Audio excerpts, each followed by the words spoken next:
Folks, welcome to an all-new So Bad It's Good. This is your pal Ryan, and this is your Friday episode. You did it.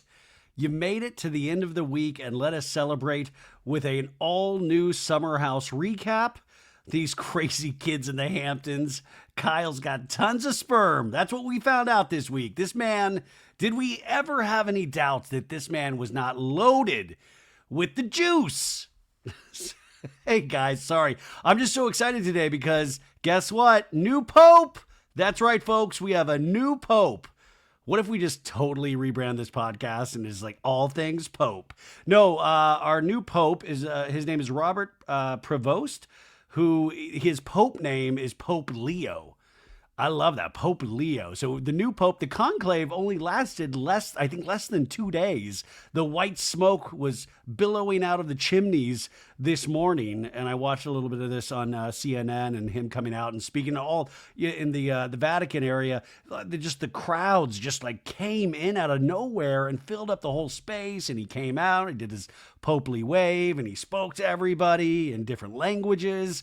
Truly, this is a big day. My mom would have loved this, but he's our first American Pope.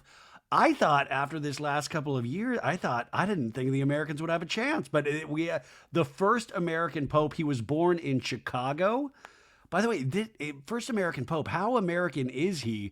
Like, does he watch like Vanderpump Rules in the Valley? Like, is that how, he's like, bro, I listened to your Summer House recaps. Good shit, my man.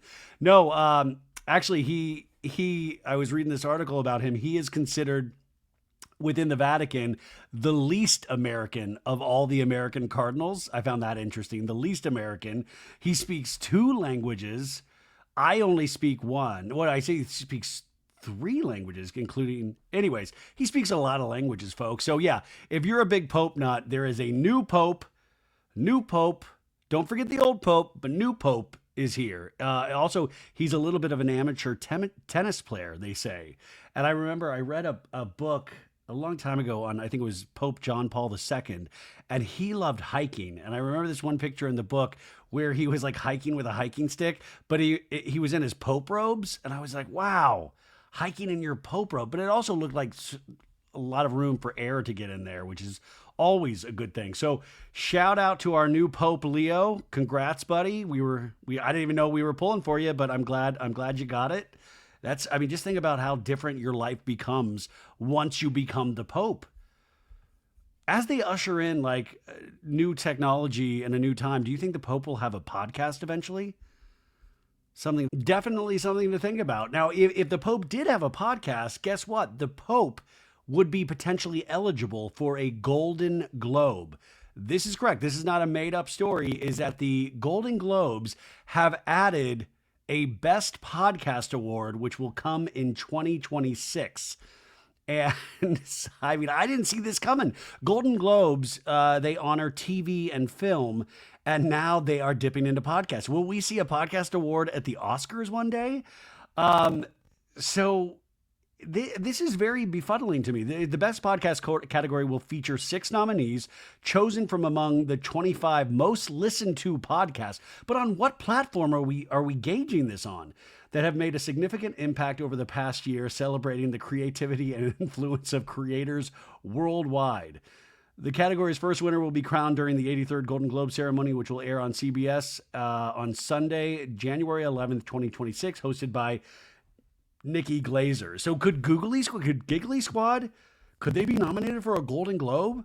I mean, what do you got? You got Call Her Daddy. You got that Joe Rogan show. You know what? Actually, I would dig. I do actually listen to Amy Poehler's new podcast, Good Hang. I would love if we're gonna nominate, why not do that? Yeah.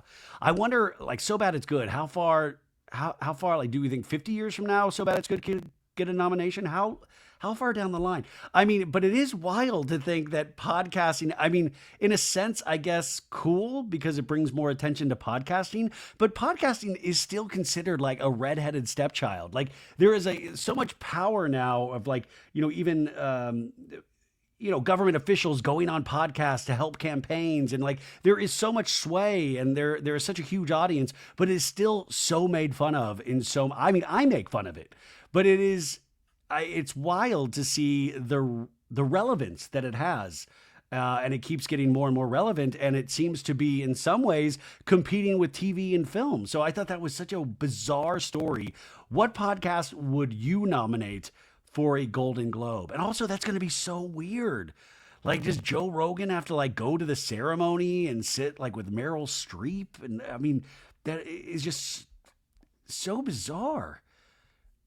I don't know. I did not see that coming, but I guess this is also a way to reach out to younger audiences to try to get more viewers for the Golden Globes. I don't think there's anything altruistic of like, we want to honor the arts of podcasting. I think they genuinely just want more people watching the Golden Globes, right? Okay, that's it. Let's move on to Summer House. Okay. Summer House has once again done it. Like, I think I might be in the minority, but I am just so at peace and comfort when I watch this show, and I watch it multiple times, each episode. And I actually find myself like a school kid. I giggle. There was a stupid little throwaway scene on the beach where Kyle was changing his swim trunks and West was like hiding, like him changing with an umbrella, and it looked in the shadows like they were having male sex. That's what I call sex between two guys, male sex. It looked like they were having male sex, and I just giggled. I was like, like I just giggled out of nowhere. I just thought it was so fun. I'm like, oh my God. And listen, I've said a lot of complimentary things about Lexi Wood. I will say, I still am very positive about Lexi, but I feel like she made a very unique decision in going back with Jesse after last week's episode. And I'm just like, girl, you had it right the first time. You trust your instincts. The fact that you came back with Jesse, and then we see in the preview for next week that she's already that she ends things with Jesse. She was on Watch What Happens Live last night with Tinks, and they seem very, very done. And I know she went on the Vile Files this week and spoke more about it. Now it's hard, right? Like, public favor is such an interesting thing to gauge. It's like you can be doing good, you can be doing good, and then you could speak about something too much, and then all of a sudden people are like, well, I don't like that. I think she's speaking out too much about this. And I think we primarily do this with women more than we do men. It's like we almost assume that Jesse and Wes sometimes are just like goobers.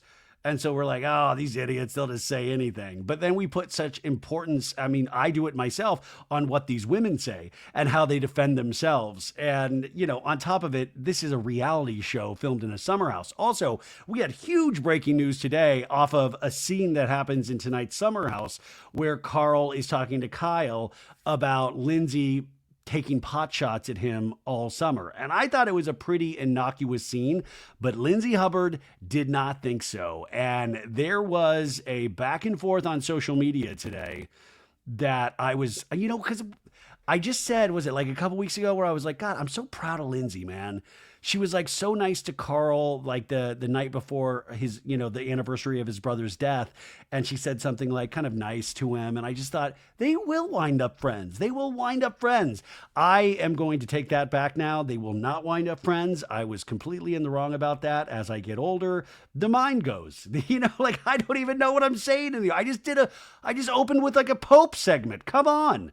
But I apologize to all of you guys. They will definitely not be friends anytime soon. And I was going to read this once we got to that section, but why don't I just read it now so we can get this out of the way? Start off strong.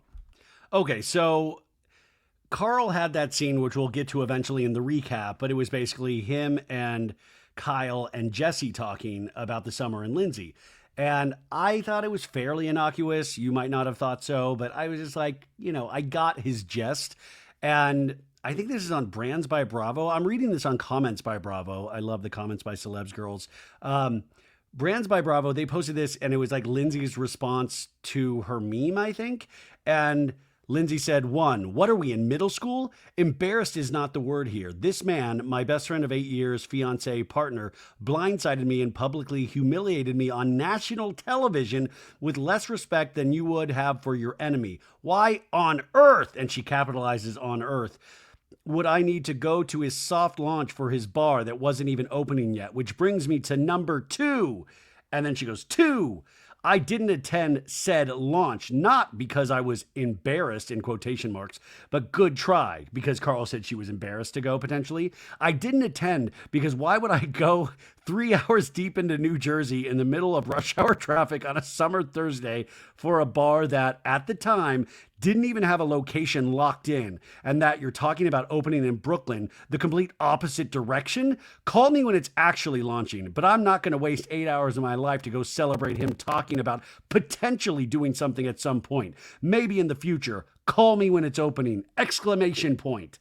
And then Carl Radke commented on this, and he says, this had nothing to do with her coming to New Jersey or the soft bar event. 0. I was asked a question by Kyle about why she's making jabs all summer, and I responded with an opinion in the moment, and I regret even saying anything about her, because here we are with the post-episode story rant and bullet points about something that has nothing to do with that conversation. Okay. So then Lindsay Hubbard writes back. So now we're in like a full tete-a-tete. And Lindsay says, hey, Carl, ... If all you're getting from me are, quote, jabs after the insane disrespect and gaslighting you showed me the season before, you should be thanking your lucky stars. Seems like someone is a little soft, ... I owe you literally nothing. I shared a space with you all summer. We are not friends, nor will we ever be. That seems pretty definitive. I could be wrong, but that seems very, that it's no. And by the way, this kind of goes to what I was saying, is that I think Lindsay Hubbard will be moving to Roni. And I think that is more of a known thing than people are letting on. And I think she's like, just like all systems go, man. I'll burn the rest of my relationship with Carl that's hanging by a thread completely to the ground, because I ain't going to be there this summer, and who needs this? But my God, and she's also said she had not seen that scene before the reunion, so they will not be talking about that at the reunion, which is kind of weird, because I always thought they gave them the rest of the episodes. I know they give them the rest of the episodes before they shoot, so maybe Lindsay didn't watch the entire season or didn't watch all of the scenes. I don't know, but man, can you imagine? Carl is probably losing his shit, because we know he's a real nervous guy that worries. And it just reminds me of, what is that, the Fleetwood Mac song, Silver Springs, with Lindsey Buckingham and Stevie Nicks, like, time cast a spell on you, but you know, and like you see that version of Silver Springs that was when Fleetwood Mac reunited in the 90s. And they did Silver Springs, and there's video of this everywhere. You can see it. It's all over TikTok all the time. And Stevie Nicks is like almost like screaming the lyrics to Lindsey Buckingham, which is all about, like, you know, a woman will haunt you until the last days of your life. And it is such a beautiful performance. I mean, like, Stevie Nicks is possessed in that version of Silver Springs in the best way. But it reminds me a little about Lindsay Hubbard. It's like, dude, she will not take her foot off your neck. Anytime you try to speak on her, anytime, it will be like, crush. And also, I do worry about Softbar. Listen, I want him to prove all of us wrong, right? Listen, Carl obviously was not in a place to have a relationship with Lindsay. He hurt Lindsay very, very badly. Lindsay, being the fucking soldier she is, has managed to obviously have a child, a new relationship, and kept things moving in a gigantic way. But that will never take away her hurt. But also, I root for Carl in the sense that, like, you know, we see so many men on Bravo and men in life in general that don't actually put the work in to try to better themselves at all. And we see this man that is a shell of the Carl that we actually began to get to know on Summer House, who was kind of masking with drugs and alcohol. So yeah, like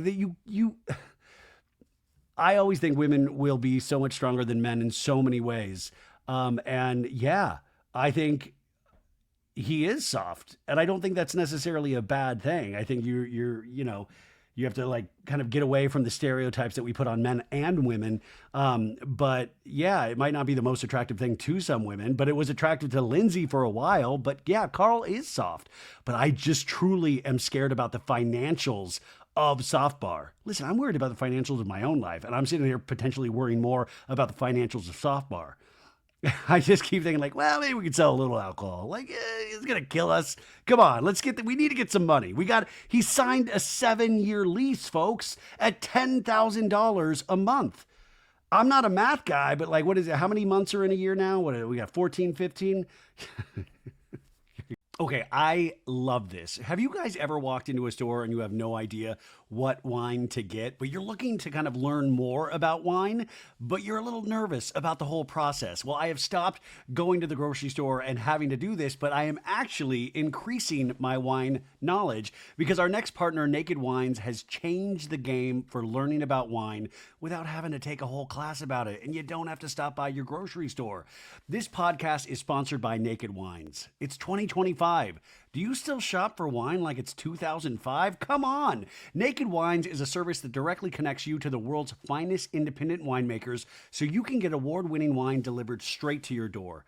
Use our code SOBAD for the code and password at nakedwines.com and get their incredible deal of 6 bottles for just $39.99. Now, I drank 2 of these bottles this weekend. Don't worry, friends were involved, but they sent me a selection of beautiful wines. All you have to do is fill out a form saying which kinds of wines you're interested in, what your tastes are, and then boom, they send it to you immediately.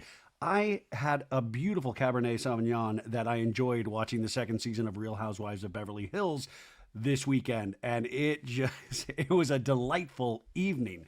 But you might be asking yourself, how do they do it? Naked Wines connects winemakers and wine drinkers directly, allowing for vineyard to your door delivery up to 60% off what you would pay in store. By cutting out the traditional retail middleman costs and markups, winemakers can pass those savings on to you without skimping on quality. With no commitment or membership fees, you can enjoy Naked Wines hassle-free.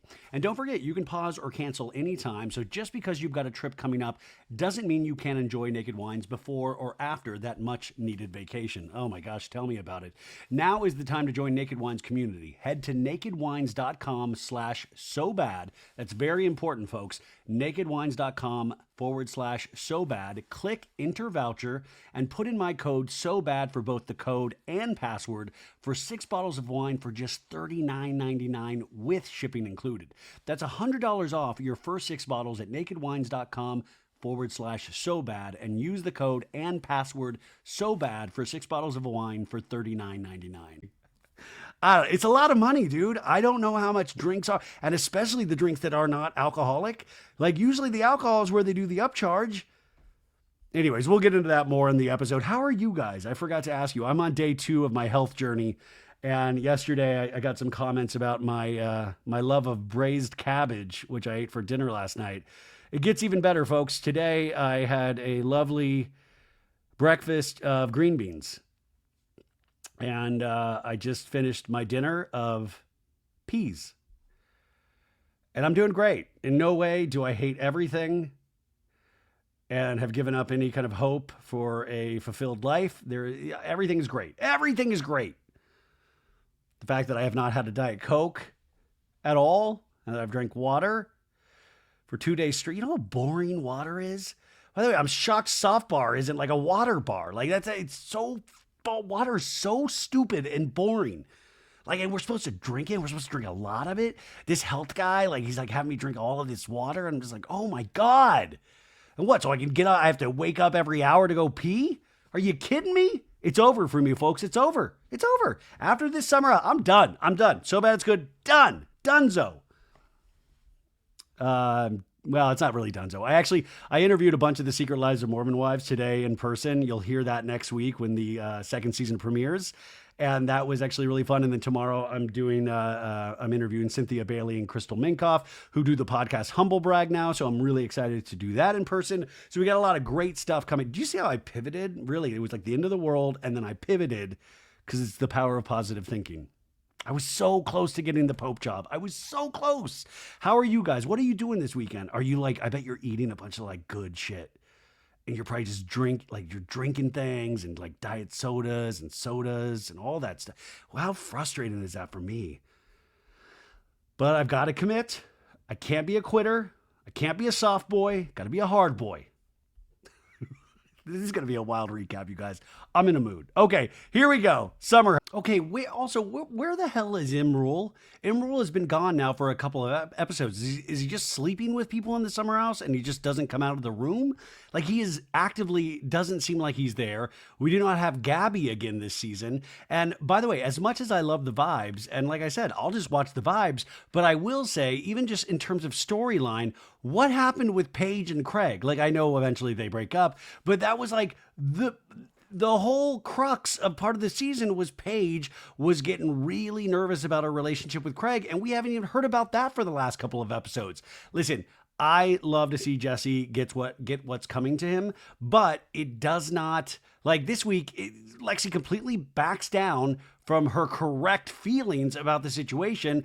And I mean, he's not necessarily back on top because Ciara's mad at. I'm so confused. Also, the Ciara thing, it's like Ciara and Lexi are weirdly being pitted against each other, and it's just Jesse. Why? It's once again, why are these two people having words with each other in any sort of way when you can just point to this man right here?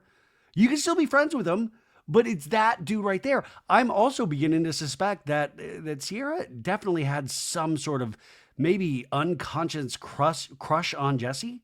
Like, it was unconscious, but it was a crush, because she seems to take everything very intensely when it comes to Jesse. And maybe that's because Jesse just has gassed her up so flippin' hard. Okay, so this episode is episode 13, Changing Tides. And the cable company gives us this description: surprising medical news creates questions. And for a solid 5 minutes, I was like, what does that mean? And then I realized it's Kyle's sperm. I was like, creates questions? What are the questions? What are the questions? How has he not gotten everybody pregnant? Like, surprising medical news. I thought I got scared it was about Lindsay's baby. And then it was like, no, it's just Kyle's stupid sperm. And then it says Jesse attempts to repair his relationship with Ciara. Dude, my guys, repair a relationship. Like, everybody's just got their feelings hurt. Everything's going to be fine. Anyways, we start off and Paige and Lindsay came together. And I will say, this is a little bit of the magic was lost this episode for me, because it looks like they have fixed the door to the summer house. And if you listen to this show on a regular basis, you know that was something that brought me a lot of joy, watching them struggle and watching that door stick and watching Wes slam against the door like a lineman. That was very exciting for me. And Paige just opens the door like it's nothing. And I was just like, I got so bummed. Like, you know how you depend on those things to give you joy? At least we have a Kyle eating solo in the kitchen late at night. We get one of those scenes. So that was good, but I wanted that door. Like, I'm begging the people that own this house to bust the door again. Anyways, Paige and Lindsay start talking, and they're like, hey, have you talked to Lexi or Jesse this week? And Lindsay's like, yeah, I checked in with Lexi. And she was just like, I don't know. I'm really bummed out. I feel really sad. You know, he texted me, but he didn't really like offer to talk. And Paige is like, so do you think they're walking in here not speaking to each other? And you know, you can tell Paige there's like a glee in that of like, woo, we could have a good, by the way, if they weren't speaking to each other, I will guarantee you it would have been a better episode. We would have been fucking on our feet for this. We're talking Emmys, baby. But instead we see Lexi and Jesse pull up in the same car, and this Jesse Solomon, he's like, home sweet home. And then back to Paige. Paige is like, I feel like she's probably feeling so weird today. And then all of a sudden, Lexi and Jesse walk in. And Jesse's like, hey, guys, look at my teeth. And Paige is like, oh, hey, how's it going? Completely surprised. Lindsay's surprised. They're giggling. They were just talking shit. And now they are there together. And Lindsay's like, Lexi, how are you? And Lindsay's like, I feel like we have a lot to catch up on. Paige is like, you guys drove together? Paige, consummate podcaster. She's like, you guys drove together? And Jesse's like, yeah, we did. Yeah. Yeah, totally. Everything's great. Everybody looks completely surprised. Jesse goes out to get the luggage like a man, and the girls are talking to Lexi in the kitchen like, hey, what's going on? And she's like, oh, I feel really good. We've had so many conversations this week. And Paige is like, you're probably exhausted. And Lexi's like, yeah, I'm like dying. Hours and hours and hours. But we came together. And so Paige is like, here you are. here you are. And Lindsay's like, hours and hours. Paige in a talking head says, they're being weird. I said it. They're weird together. Lindsay says their situation changes every second based off who you talk to, which, by the way, I will say, classic, Lindsay from last season with Carl, their relationship was ever evolving and changing, but they had a relationship for 8 years. They, Lexi and Jesse already have 8 years in 3 weeks. But Lindsay says, I'm more confused every time I help them. And that's we all have friends like this. We all have friends like this that you eventually give up on. You're like, oh, it's always going to be like a tornado of toxicity. And at first you're kind of like tickled by it. And it's like, oh, this is fun. It's like better than my boring life. And you're like, oh, I'm really in this. And then eventually it just gets really, really old. Now, Carl and Wes are driving up again. And Carl is like, final couple weekends. How we doing, West Beast? And Wes is like, I went out last night. And he's like, oh, you went out with Jesse? Dude, yeah. And Lexi came. Carl's like, Lexi was there? Yeah, with her family. And Carl's like, just his friends? And Wes goes, no, he was like grinding on her in front of her mom. Oh my God. And then we have video of that night of Jesse at a bar. Like, why do we have to video these things on our phone? This isn't even like they're just filming themselves grinding on each other. Wes is like, it like kind of seems like they're cool together again. And Carl's like, cool, like they're working through it. And Wes is like, I guess so. I like that Wes was at the bar and didn't ask any questions. He's like, I'm just here to drink. Wes is like, dude, they have like dated and broken up and they met in front of our eyes. And that was like 5 minutes ago. We'll see what happens this weekend. I love that Carl's like trying to bro out with Wes. We then have a car with Amanda and Kyle and Ciara. And Amanda's like, so I went to Gabby's this week with Lexi and Lexi's sister. And obviously I'm the one who was like told Lexi everything. And she just felt, I feel like she just needed like girls to rally around her. And Ciara, by the way, is just staring out the car window. Like she doesn't really care. Amanda goes, apparently they had like a conversation willing to give him another chance. And Ciara's like, wait, what? And we flash to this scene and Lexi's telling the girls, obviously I care about him. And like, obviously, like, I don't want our entire summer to go to waste. Obviously. Amanda says, I literally sat there and I was like, listen, I'm all for giving chances, but I'm giving Kyle more than he's probably ever deserved. Kyle's in the car. He goes, oh, I've got super sperm. Amanda says, I'm not going to tell Lexi that you can't give this man a second chance. Kyle goes, I mean, look, I love Kyle. Hey, let's talk turkey here. I mean, look, I have limited knowledge. It should be, I have limited knowledge, period, because I have limited knowledge of the intricacies of their relationship. But the way he kind of portrayed the relationship to all of us guys, and Ciara's like, yeah, what happened at the dinner that you guys went to? And he's like, well, if I can be honest, it was a lot more about a discussion about you. And everybody's like, zoinks? Ciara's like, me? He's like, yeah, like how you guys were kind of beefing after you touched his arm. And Amanda goes, no, because Lexi got upset about the whole thing, and now he has to put blame on someone, so it's Ciara's fault. It's never his. Yes, everybody gets it. Everybody gets it, but they don't like... Everybody is right and correct in their feelings about Jesse, yet there's real, like, Lexi goes back to him. Everybody's just like, they all understand and are aware of his behavior, but they don't, at the end of the day, care. But Ciara's like, I'm like, dude, stop acting like we're about to, like, run off together in regards to Jesse. And Amanda's like, yeah, that's ridiculous. Yeah, it's crazy. So they pull up to the summer house. Lindsay's inside the summer house. The baby's kicking. Oh, God, if we could get a water birth at the summer house, truly amazing. So everybody's gathered around the couch area, Lexi and Jesse and everybody. And Paige is like, yeah, we were here. And then Lexi and Jesse just came in smiling and laughing. And me and Lindsay were like, what?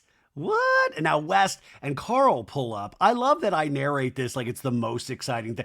Guys, and then Carl and West Beast, they fucking pull up. And everybody's on the couch. And then they're all like, what's up, West Beast and Carl Beast? Carl is wearing a soft bar hat. I will say, part of me is thinking about getting a soft bar hat. I don't know what it is.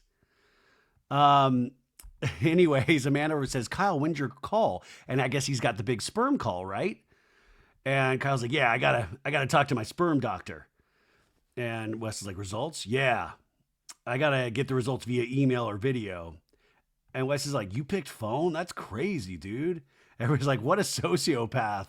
And he's like, I figured do it like that way if I had questions. And Paige is like, yeah, because there was like, what if there was something wrong, right? And Kyle's like, I did blood work and there was concern that something was like overworking. And they were like, and Paige goes, classic overworking. And Kyle's like, yeah, my nuts are workaholics. And Westbeast loves this. He's like, oh, go figure. My nuts are working overtime. They work around the clock.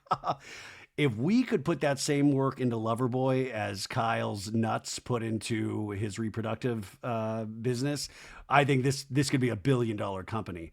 Kyle says he's nervous about this, you guys, because there's always a chance that I'm sterile, right? But also in the back of my mind, I'm thinking about Amanda potentially ruling out kids forever, because the last episode at the end, she was like, would it be the worst thing if we couldn't have kids, right? Would it be the worst thing? And that really panicked Kyle. Kyle was like, we are definitely getting pregnant now, right? So he says there's a lot riding on my sperm count. So this almost seems like, I know he wants to be a dad and all that, but there's also this kind of male competitiveness now where it's like, I've got to be able to get this woman pregnant. It's all I have. Anyways, Kyle goes to take the sperm call in the bed, and Carl says, "Hey, Lex, how was your week?" And she's like, "It's been a lot, but it's been good." And Carl's like, "I'm rooting for you guys. You know, it's hard being in this house. You know, all of us, we have a lot of history together. Lindsay is clocking Carl talking to Lexi, and Carl's like, it's not easy, Lex. You know."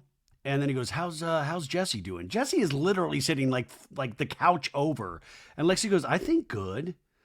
And by the way, Jesse has kept his sunglasses on. It's daytime in the house, and this mofo has his sunglasses on. That just irked me right there. It's that and the lack of food that I've been eating these last 2 days. But I was like, take the sunglasses off.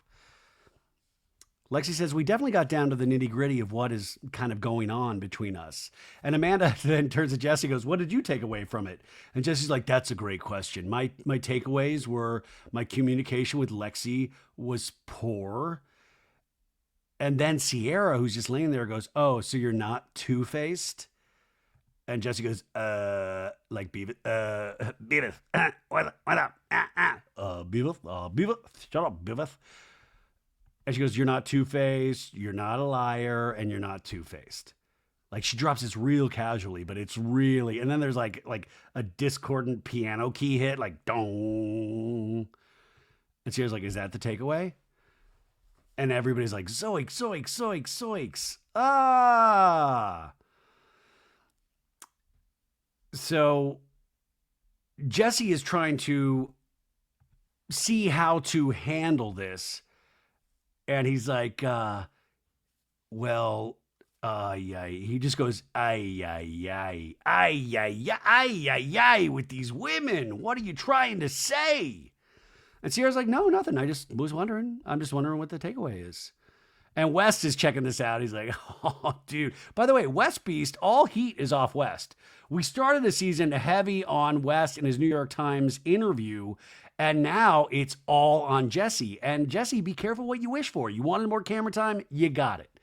But Jesse goes, yeah, I could definitely improve. And then Ciara just goes, sick.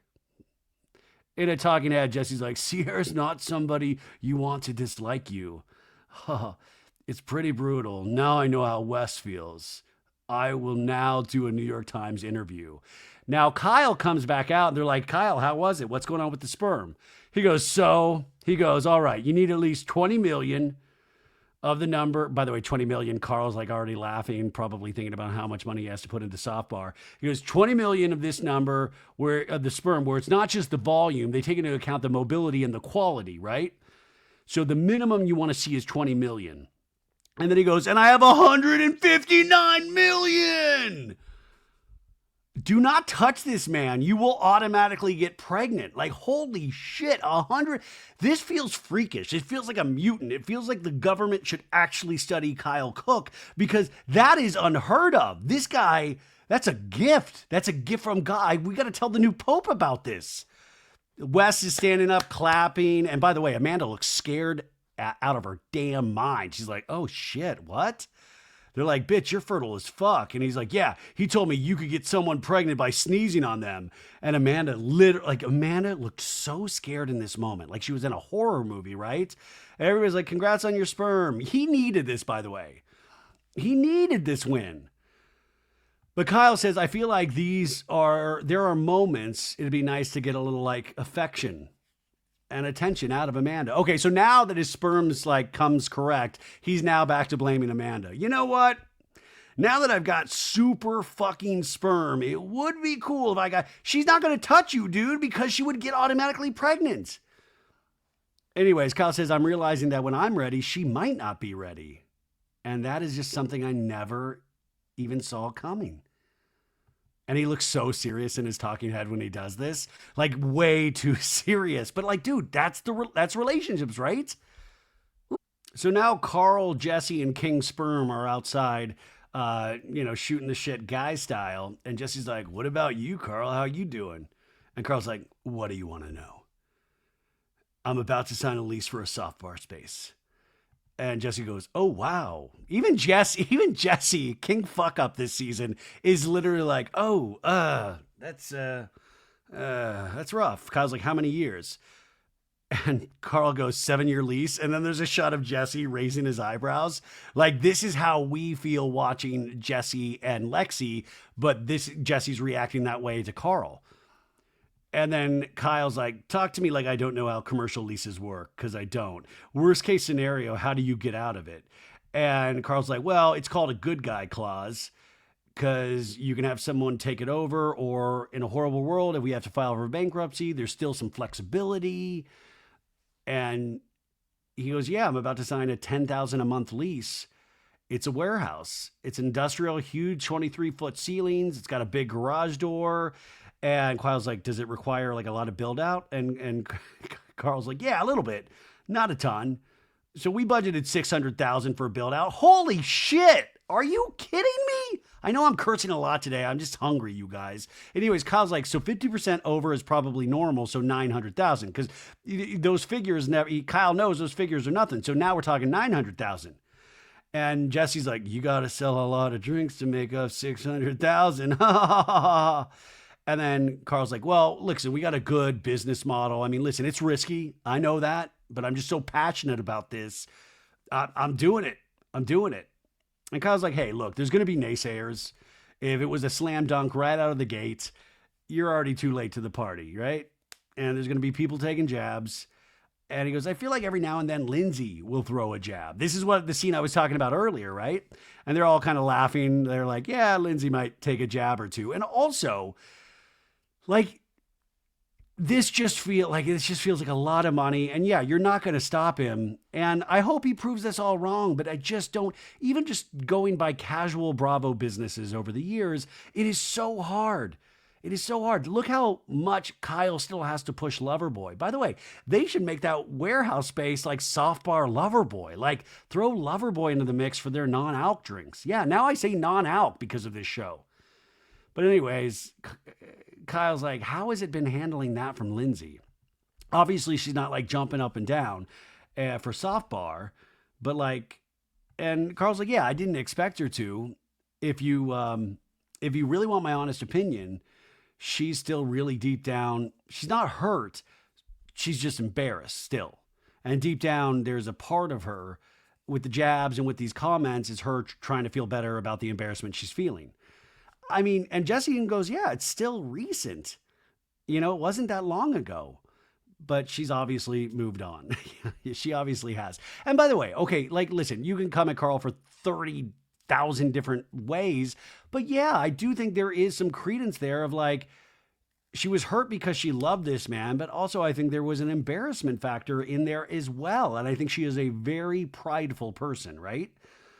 And so you kind of completely understand that. Anyways, Ciara goes up to Lindsay's room and Lindsay's talking to Lexi and they're having a little girl chat in the bedroom. Back out to the guys and Jesse is unloading to the guys about the Lexi. And he was like, dude, it was really bad this week. I was fucking depressed. And Kyle's like, you want a lover boy? Sure, of course. Yeah, great. Let's get the product placement. And Jesse's like, yeah, because like I haven't liked someone in a long time. And then I was like really committed for 3 weeks and out of nowhere, it just blew up.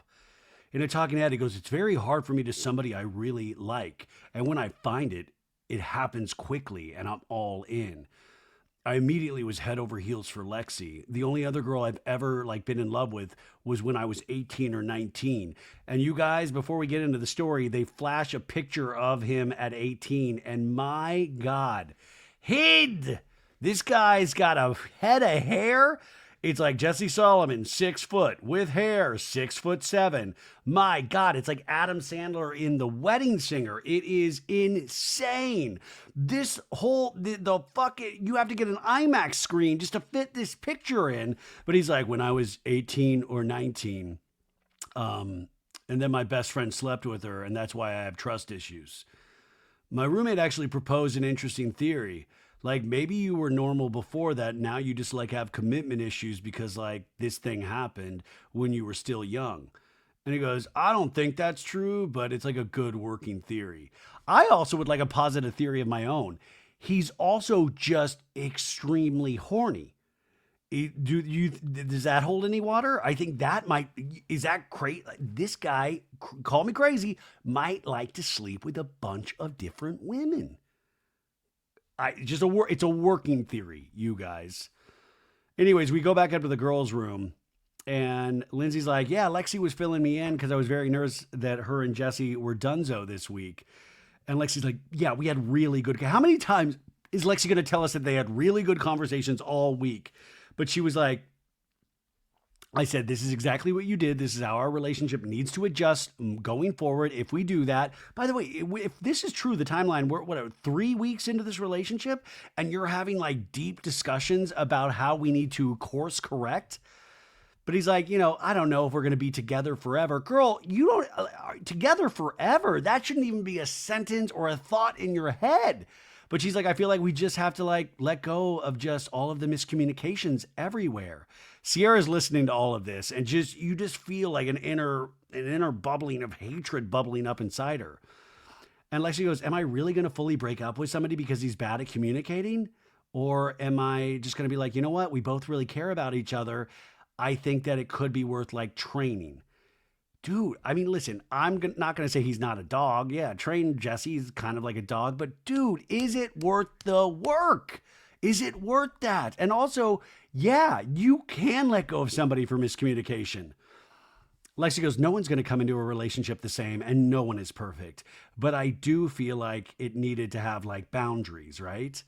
And Ciara's just sipping a martini the whole time. But he's like, yeah, sometimes he acts single sometimes. And he goes, but it's not my intention. And I'm like, but it takes two people. And you don't know what their intention is. You can't act single all the time. So she's saying women are predators, you guys. You don't know what other women are going to do. But she's like, yeah, you can't do that and just say insane stuff. And then Lexi goes, but how do you feel? And Lindsay's like, woo-hoo-hoo. Ciara goes, listen, I've got my own shit with Jesse. It has nothing to do with you guys, but I still think it's kind of fake right now and being two-faced. And basically he was just talking shit about me. So, and Lindsay's like, why was he talking shit about you, Ciara? Well, because about the arm touching situation, which I'm like, he can have whatever boundaries he needs to have with me. That's totally fine. But you're flip-flopping like a motherfucking fish out here when he's the crazy one and he's insecure as shit. And Lexi's having to listen to this whole thing. And then Ciara goes, and he's punching above his weight. That's neither here nor there. Say whatever fucking thing you have to say because I got a fucking earload for you. So Ciara is this is beyond, is Ciara's anger warranted? And that's why I feel like she does have some feelings for Jesse because this is it's bordering on the anger she had for West, or is some of that anger from West now just seeping on to men in general and Jesse being the primary offender because he is doing stupid as hell things, right? So everybody's getting ready for dinner now, but they're splitting up into two different groups. I like when they do this. West is in his bedroom typing on his phone, and he's like, I've been trying to be better about being open and honest. I wasn't super open about this last summer, but before the last weekend, I had a college friend pass away. So that was a year ago Thursday.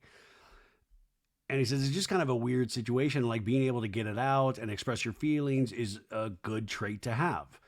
I am not good. I can't do that, he says. I don't know how.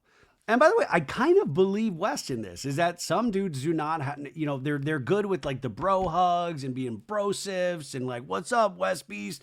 Like they're good at all that stuff. And to them, that is affection and that is opening up. But when it comes to really intense, hard conversations, we've seen this man freeze up so many times.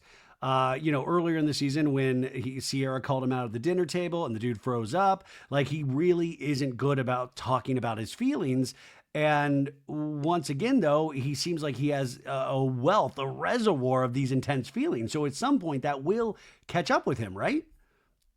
So our first group of diners, we have Jesse, Paige, Lindsay, and Kyle. They order some martinis. They don't have blue cheese olives for Jesse. And then Kyle's like, hey, why don't you ask for American cheese olives? And I was like, good one, super sperm, good one.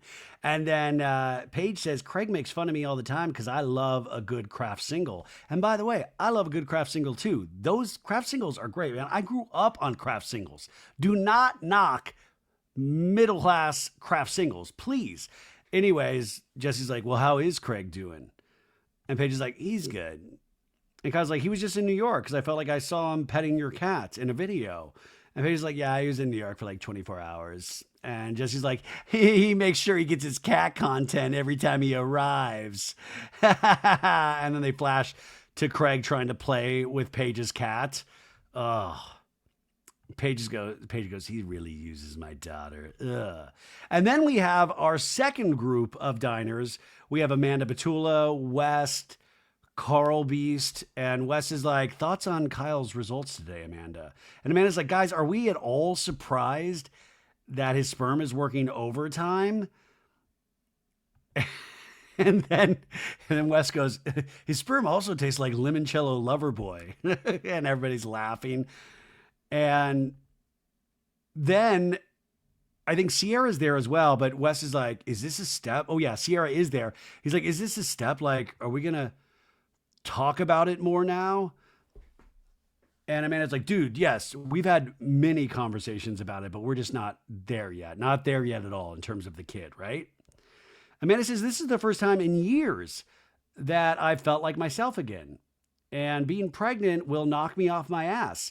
Like, then there's like postpartum to worry about, which if I'm already depressed, don't need to double down on that just yet. I mean, but dude, the things that women have to put their bodies through, like it is wild. In fact, somebody, Jesse Lally, we talked on the Valley recap about his dirty gray his little tidy whiteys, but they're dirty gray underwears.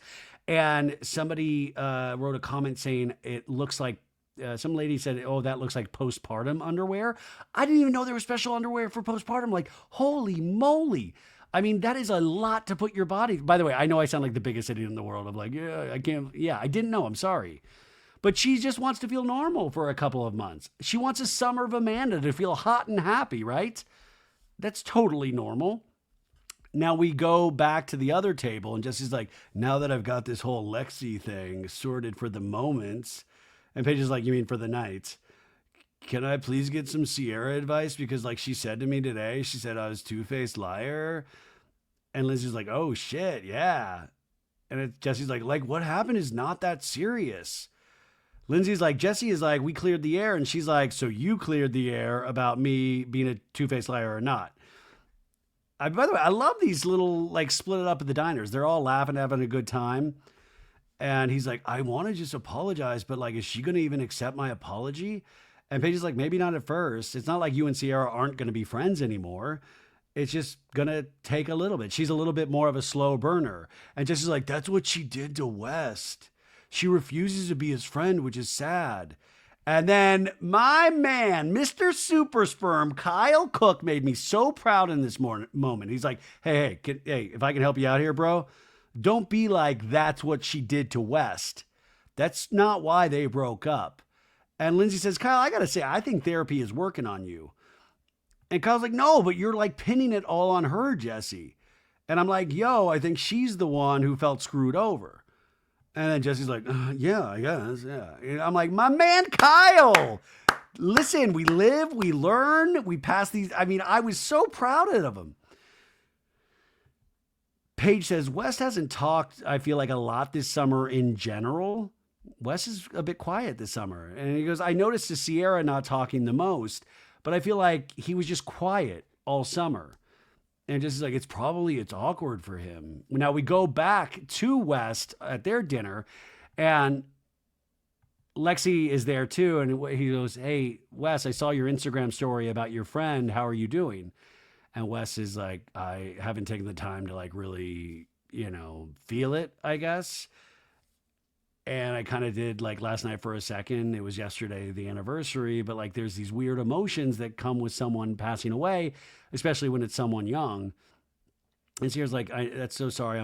That's awful. When my best friend passed away," which she told us earlier in the season, she goes, "I was very unwell for a while. And today I was actually reflecting on it because I saw your story, and I was like, with grief, sometimes like crying and like just really getting it out, it doesn't have to be like a weak spot. It can also be like a strength." And Carl's like listening to Lexi, and by the way, Carl's like developing a crush on Lexi now because he loves when women talk about having feelings and crying. And he's like, "You've got a lot of emotional intelligence and it's turning me on." But Ciara is sitting through this whole thing just silent, right?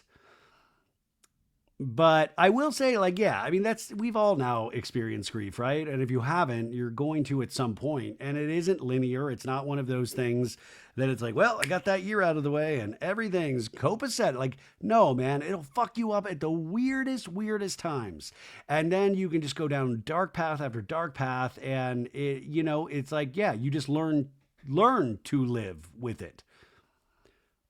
Anyways, Wes is like, "Yeah, I think I like when people are getting along and happy, and I get really uncomfortable when things are awkward or sad or angry. And I just like naturally am always trying to like keep things good." And Amanda's like, Your one emotion is humor." And Sierra's just quiet still. And Wes is like, "No, there's more than that." Oh, God, if we could have just bullied Wes into crying on this scene. But anyways, Wes goes, "The night that my friend passed away last summer, I think it was the night at Danielle's launch party for her app." How's that app doing, by the way? Wes goes, "I went back to Sierra's and I like cried on the edge of her bed for like 2 fucking hours." And so there are moments where I am capable of being like really good in owning vulnerability. Which, by the way, if I was Ciara, that might have like stung me a little bit as well, because it just shows how deep their relationship was, and that she was like, this man is completely opening up to me at a very intense level, right? And then Wes goes, "Oh, and also I'm glad you asked me before I had a beer, because then I'd cry probably. I haven't really talked about it." And then Ciara excuses herself from the table at this moment. It's like a weird moment to excuse yourself from the table, right? And Amanda kind of notices, like, whoa, West is just like puckering his lips, like, "Arr." Very awkwards. Carl says, "I think for even what I've been through, as time goes on, it is easier, but we're here for you. We care about you." And he's like, "Appreciate that, bro." Now, Ciara comes back and he's like, "You pussies done moaning?" No, he says, in a talking head, she says, "Wes did really feel like my friend, and I think vice versa. And I mean, like, you came and cried on my bed, dude, and I fucking held you. So it's hard for me to be reminded that we had a really close friendship. He can like move on, brush things under the rug, but I can't do that. And that's me. That's my head telling me to be this way. In my heart, I want to be the complete opposite. I want to give people a second chance." Which, by the way, this is like shows that thing of like being kind of, and I'm not saying that women can't do the same shit to men and completely fuck men's minds up at all. But it is interesting is that, you do learn things, and you learn not to try to be as open, which is sad, but sometimes it's necessary for self-preservation, right? Anyways, they say cheers. Amanda's like, "Are you okay, Sarah?" She's like, "Yeah, yeah, yeah." And it's awkward. Carl gives, "I love you, man. I'm always here for you, brother. I'm always here. I love you. No, you're number one, right?" And then Lexi comes up and gives West a hug. And then Amanda says, "My hugs cost money." But I'm sure she wasn't giving him a hug because we knew Ciara wasn't going to give him a hug. So anyways, so now we're back in the summer house. The house is fired up. Paige goes right into that door without any issues at all. And it's a damn shame. So now what is going to happen? We're out. Everybody's in their bedrooms, like kind of getting ready to come downstairs, and Paige grabs a hot iron, and she's like, I literally just grabbed a hot iron. Ciara left the hot iron on. Isn't that, by the way, they really treat this summer house like shit. Isn't that one of those things you're supposed to unplug all of your like curling irons and devices like that? Like this summer house is going to burn one summer. Anyways, Paige is already getting ice from the freezer. The other group is coming into the house. And Kyle, of course, Mr. Super Sperm, has set up his DJ equipment. He's got lights. He's ready to go. Paige, Ciara, and Amanda are all racing up to go to the bed bug room. This is where the producers need to lock that bed away so they can't just jump in the bed. And by the way, though, it does look fun. Like, I'm like, oh, I wish I had a bunch of pros to jump into a bed with and just flip around on our phone like a bunch of goofballs. Man, it looks fun. So it's like 2:21 in the morning. Everybody's gone to bed except for my man Kyle Cooke. This dude, the sperm is working overtime and it's keeping him up. And he's roaming around the kitchen looking for treasure, and he finds it. He's like, who left this box of muffins? Paige has decided to leave her slumber from Ciara and go down to the other room. My man Kyle has a plate out and has a stick of butter and a muffin, and he's just cutting the like he's like a very gentlemanly about this. When I eat a muffin, I just like devour it with my hands. This guy has a knife and fork. He's like, pass the Grey Poupon, yes. And he's doing this. Lexi and Jesse are in bed together, and he sneezes, and he's like, oh, I sneeze when I'm horny. And I'm like, oh my God, I throw up when I watch this. And so Kyle, back to him, he's just eating this, taking down this muffin, just bite after bite. We see him. And he's like, oh no, I ate the whole muffin. I'm the muffin man. And it almost felt like that was a little bit like he was like, I know this will be a good line. I'll say I'm the muffin man. But it was a good line. And I love that Kyle's the muffin man. Paige gets into bed. Kyle goes to bed. And this is so annoying. Amanda's fully asleep. And he wakes her up. And he goes, I love you. I love you. Like, dude, you can tell her you love her in the morning. I love he's drunkenly like full of muffin. He's like, wake up. I love you. I love you. Now, Paige DeSorbo, she has an ice pack or like a thing of chicken, like frozen chicken on her hand while she's sleeping. That's how bad this burn is. It's the next day. Everybody is arising from their slumber at the summer house and getting things going on one of the last weekends in the summer house.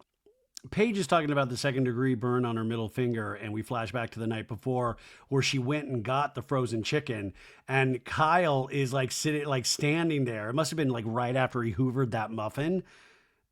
And Kyle's like, what are you doing? She's like, I'm taking this to my room. I have a burn. And she's like, yeah, it was as if Kyle had seen a ghost. And it really does look like Kyle was like, how are you real, Paige? And Amanda's like, he's so annoying. He came in again last night and woke me up. Ugh. So the bed bugs are fully in bed and talking. And Amanda says something that I think is so, like, I felt this way so many times. I think this is so relatable. She's like, this week, I just thought you guys were like mad at me all week. Like, do you ever do that with your friends? Or like, everybody's mad at me, I think. Like, I love that Amanda said that. That is so relatable. Like, everybody thinks that, right? Like at some point it's like, I think everybody's mad at me this week, even though they're not thinking about you at all. And then Amanda's like, hey, Ciara, last night when you got up from the table, when you went to, was it because you had to pee or was it weird? And she goes, both. And Amanda goes, when you came back, I was like, are you okay? And Paige is like, what happened? And Ciara's like, well, I was just like, let's give this man some space to talk about his feelings, you know? And Amanda's like, yeah, well, Paige, his best friend had passed away. And Ciara's like, oh, you thought it was going to be something that no. And Paige's like, yeah, I thought it was going to be something about his dating life. And Amanda's like, no, it was sad. But still, any topic, any emotion other than humor or happiness, he seems to have a really hard time like verbalizing and expressing. And Amanda goes, you were also there for him this time last year. So it must have been like just a little weird for you. And Ciara's like, yeah, as soon as he found out, he came over to my house and cried. And Paige's like, is there any part of you that you're like, oh, me and Wes will be friends at some point? And Ciara's like, I don't know. Honestly, I don't really see us ever being like close. But I don't know, she says. I mean, that is the thing too, is that like once, yeah, that's really tough. It's really tough where, yeah, there's what would be it would always, I don't know, there would be this thing there always. They would have to put a lot of work into making that happen. And I think every time West would date somebody that would potentially upset her because it would remind her, I don't know, who knows, right? Kyle's like, hey, he's in the kitchen. He's like, guys, last night, what did I do? I sat there and took down an entire muffin. That's what Kyle's storyline is. It's just like gigantic loads of sperm and a giant muffin. And he was like, I got to go to the gym in the morning. So he's going to go to the gym, right? Lindsay comes down. Her belly is popping. Like it is. Guys, if you thought Lindsay was faking the pregnancy, no, she is fully pregnant. Anyways, Kyle's like, we're basically going to have a pool day, right? And then Lexi goes, yeah, but after Gabby's coming today and she and I are hosting you guys at the beach tonight. It's going to be really cute. There's food. We have a chef. And they're like, oh, a chef on the beach. Yeah. And they're going to be getting ready at 3. And by the way, we know like this is close to the year anniversary of, right? Like wasn't like, the beach, isn't it like this, the same whole beach area where Carl got engaged to Lindsay? Rough. So outside of the pool, the guys are on one side, the girls on the other side. And I love that the Lexi Jesse thing, it's still like a mystery. Kyle's like, how did you guys you were down last week and then you came back up in the blink of an eye?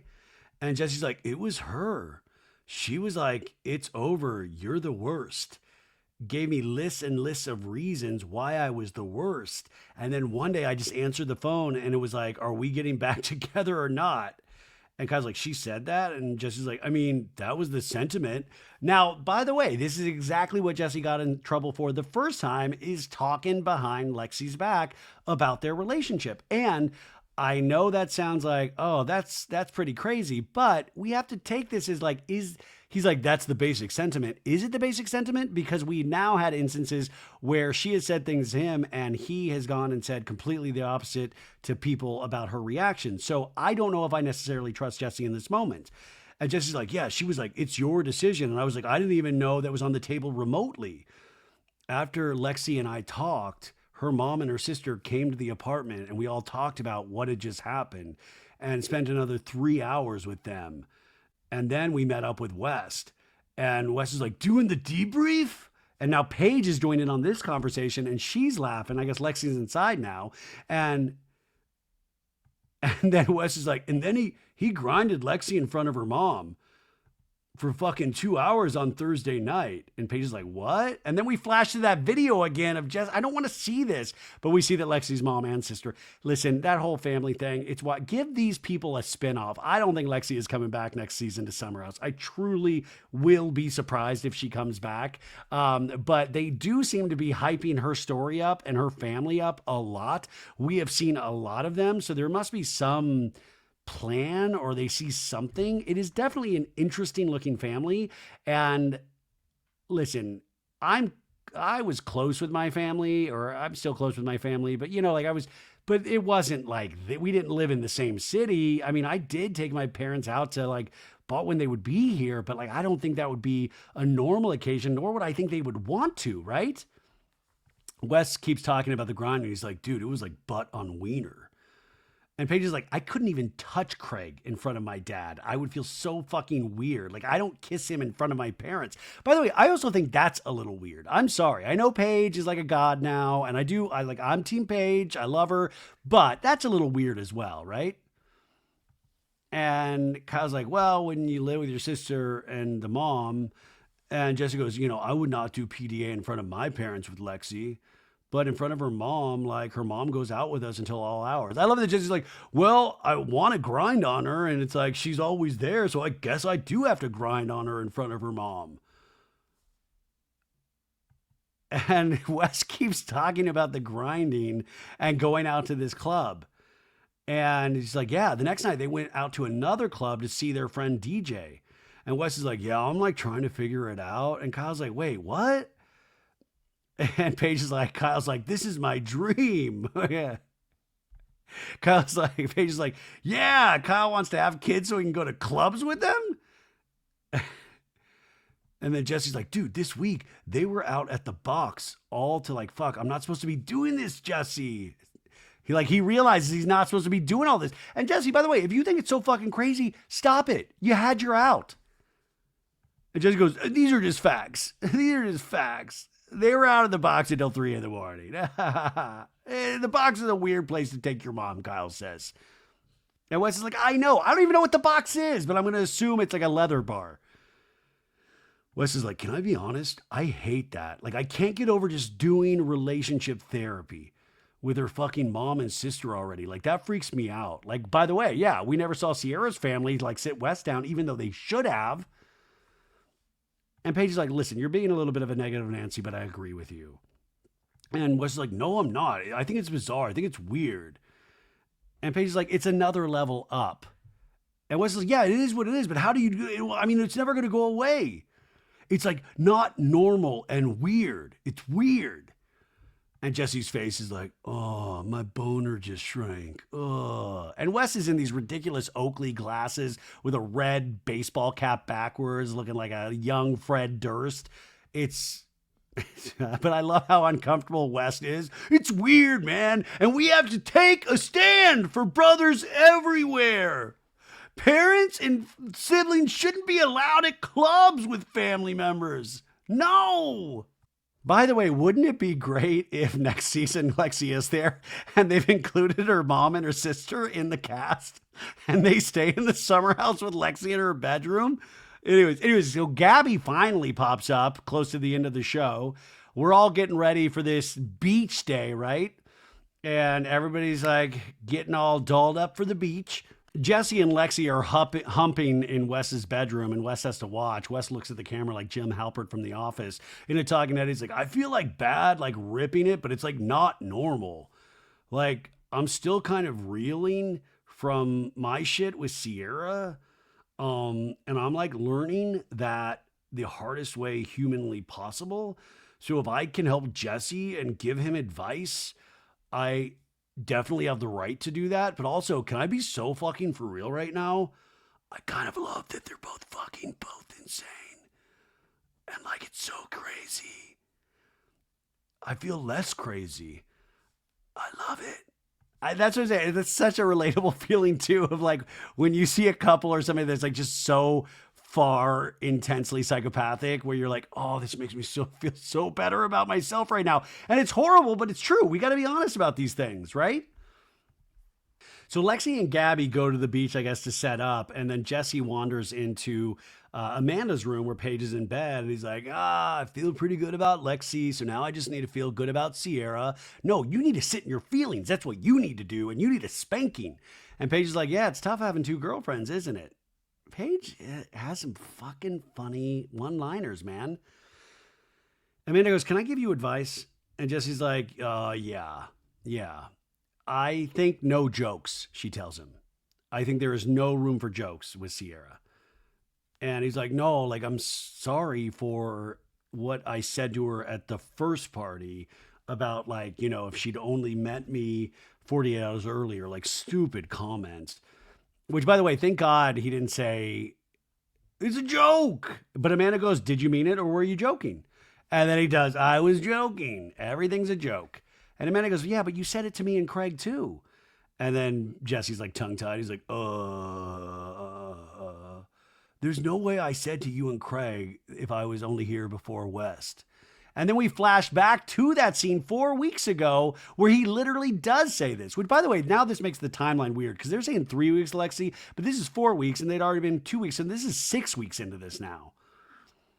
But he definitely said this shit. It's on camera. And that's why at the reunion, I hope they hold Jesse's eyes open and make him watch all of these scenes and answer for them. Amanda says, Craig and I were fully under the impression that you and Ciara were going to hook up that night. And Jesse's like, what? And Jesse's like, really? Do you think she would have? No. He goes, what? And Paige's like, Craig was like convinced that Jesse and Ciara were going to be dating by like the end of the summer. And Amanda's like, yeah, that's how it was. So, and then Jesse's like, do you think Ciara thought that way at all? And they both go, no. And Jesse's like, oh, bummer. But the girls are laughing about how dumb Jessie is. And Amanda goes, just have a transparent conversation with her. Don't you know that she will say everything that she wants to say, and there's nothing that she hates more than someone that just sits there and takes it, right? We cut to Wes for breezing himself in his bedroom. We cut back to Jessie, and Jessie's like, all right, okay, I can do this. I can do this. Yeah, he can't do this. So Lindsay has joined Lexi and Gabby. They've set up this kind of like the beach dinner thing. And Lindsay's like, 2 years ago, I was getting engaged on this beach. And, we flash back to that scene, wild that we all lived through that, right?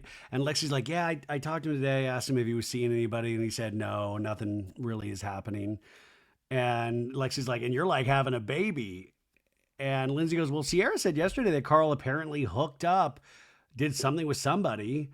And we flash back to last night when Ciara tells Lindsay that there had been a development that Carl was doing the hippity-dippity potentially with somebody, right?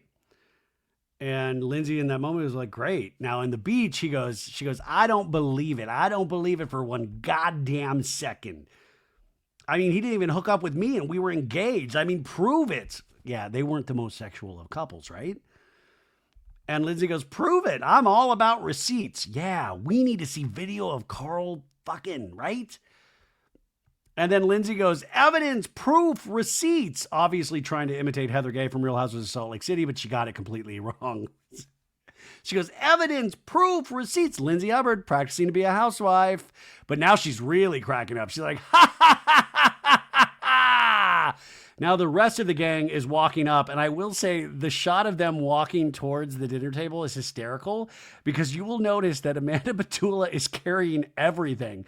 Everybody else has like one bag. Amanda is carrying everything. Kyle, her husband, Mr. Super Sperm, is literally carrying 2 things. Amanda is carrying like 7 things walking up, right?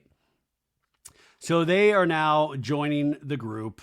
The gang is mostly all here, except for Imrul, who is probably in bed at the summer house, right?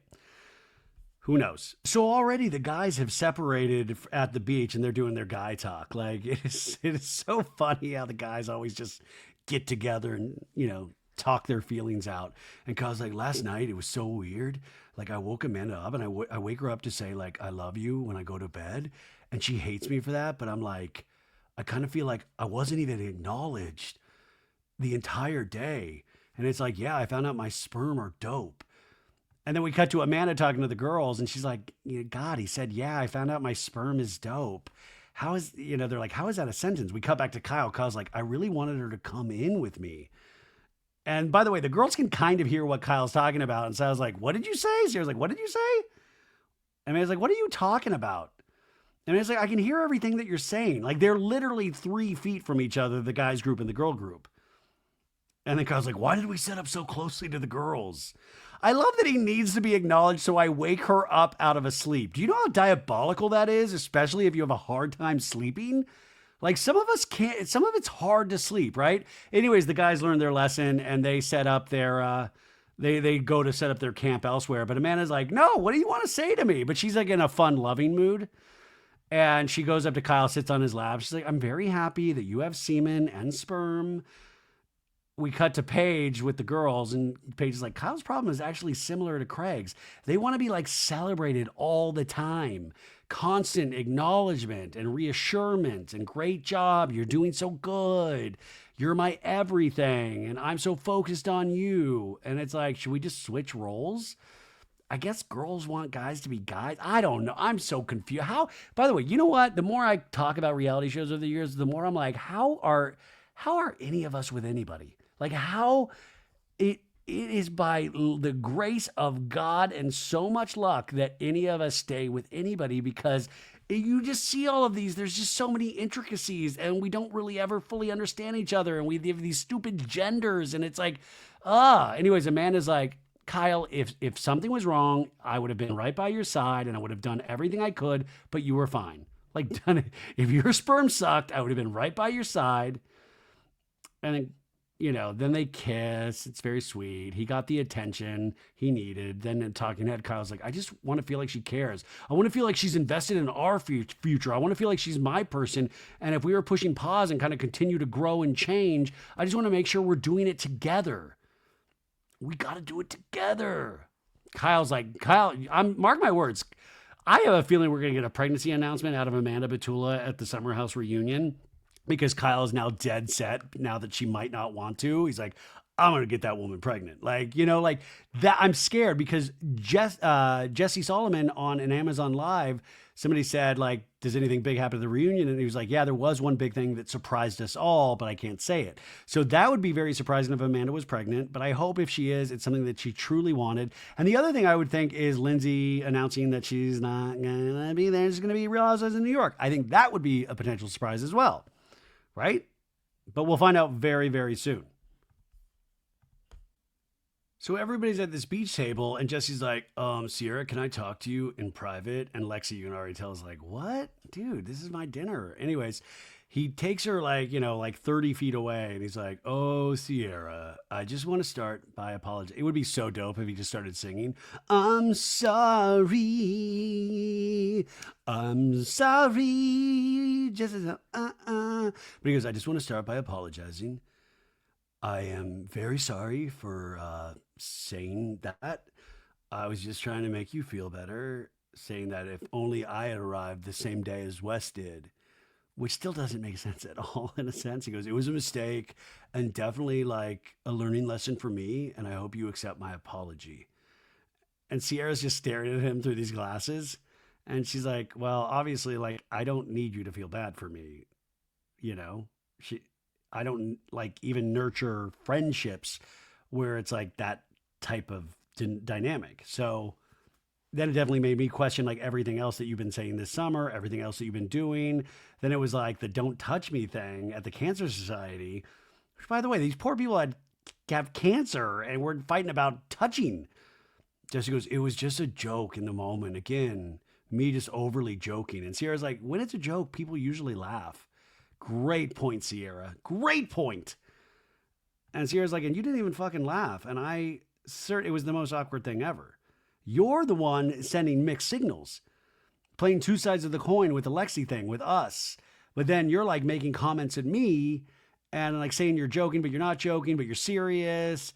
And then Jesse's like, I'm not trying to like play two sides of the coin. I'm exploring a new relationship. And what should I have done? Come to you and said like, hey, it's really upsetting Lexi that we're being overly flirtatious? And Ciara's like, yeah. And Jesse's like, so maybe we should take a step back? Okay, I should have done that. But Ciara's like, yeah, you could have sent me a text or called me. You could have just been like, our relationship makes her feel uncomfortable. Okay, cool. Then we'll take some distance. Because obviously, like, I'm not trying to ever make Lexi feel uncomfortable either. Lindsay at the table goes, my water just broke on this. And I got so excited. Everybody's like, you can't say that. She just meant her actual water glass. Ciara's like, look, I don't really care, really. I just want you to function. And, I don't, whatever. I want us both to function and whatever makes your relationship work. I think that's best.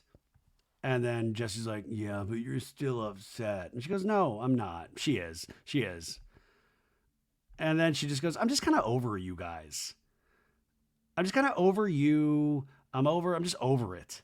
And honestly, like, I have 1 week left in me to care. And that's just enough to get me through the summer, which made me sad. Cause then I'm like, next week is the season finale. If 1 more week, or are we going to 2 more episodes? And Amanda Batula's voice goes next time on Summer House, not on the season finale of Summer House. So we must have 2, right?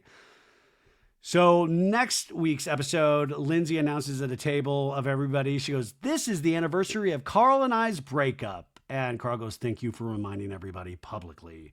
And then Lindsay goes, thank you for setting me free so that I can accomplish my dreams. Lindsay, my God. And then we cut to Lexi and Jesse having a conversation where Lexi goes, you aren't ready for the relationship that I'm looking for. And Jesse's like, so I take it you don't want to date anymore? And she shakes her head, no. He goes, she was upset that I had a nice time with Ciara. And Ciara's in the room when he said, like, he has all the gang gathered. She's upset. Oh, this is exactly the shit that, And Ciara's like, what are you even talking about? And Jesse's like, she was like, how are you just going to get over it when she's been rude to West and to me? So now he's the one pitting these two women together and pitting these two women against each other, right? And then we have Lexi going, based on what you told me all summer, I'm sorry. I don't trust you, Jesse. Or maybe she's saying that to Ciara. Who knows? Anyways, fantastic, fun, flirty episode of Summer House. Have the best weekend ever. We might have a bonus episode on Saturday because I did an interview that I want you to hear. But also the Patreon. We're doing the Valley after show on the Patreon. Tomorrow I'm doing that. But you guys, you made it to Friday. I'm so proud of us. We did it. I'm so hungry. Think of me when you're eating your amazing food stuff. Anytime you're eating food, think of me. That would be so awesome. Okay, you guys, I'll talk to you very soon. Bye.